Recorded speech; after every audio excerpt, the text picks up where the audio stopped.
નમસ્કાર મિત્રો, વિડીયોમાં તમારું સ્વાગત છે। તો મિત્રો તમને જણાવી દઈએ કે શિયાળો ગાજરનો સમય છે। લોકો ગાજરનો રસ, ગાજરનું સલાડ અને શાકભાજીની વાનગીઓનો આનંદ માણે છે। તો મિત્રો વધુમાં ગાજરનો ઉપયોગ વિવિધ મીઠાઈઓ બનાવવા માટે પણ થાય છે। ત્યારે મિત્રો ગાજરનો હલવો, ગાજરની ખીર અને ગાજર બરફી શિયાળા દરમિયાન સામાન્ય રીતે ખાવામાં આવે છે।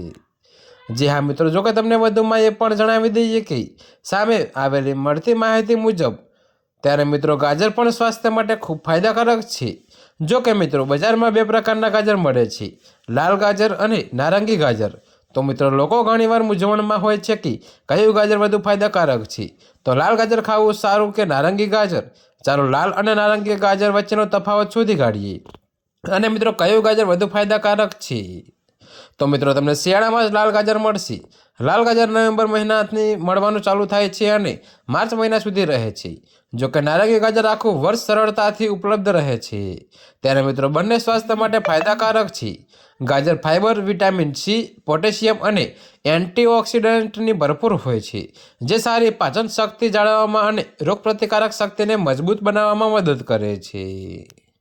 તો મિત્રો ગાજર ત્વચા અને આંખો માટે પણ ફાયદાકારક છે। લાલ અને નારંગી ગાજર ચોક્કસ પોષક તત્વોમાં ભિન્ન હોય છે। તો મિત્રો લાલ ગાજર સ્વાસ્થ્ય માટે ખૂબ સારા માનવામાં આવે છે। તેમાં બીટા કેરોટીન હોય છે, જે આંખો માટે ખૂબ ફાયદાકારક છે। ત્યારે મિત્રો લાલ ગાજર ખાવાથી દ્રષ્ટિ સુધરે છે। જો કે નારંગી ગાજરમાં બીટા કેરોટીન હોય છે, જે શરીરમાં વિટામિન એમાં રૂપાંતરિત થાય છે, તેથી તે આંખો માટે સારું માનવામાં આવે છે।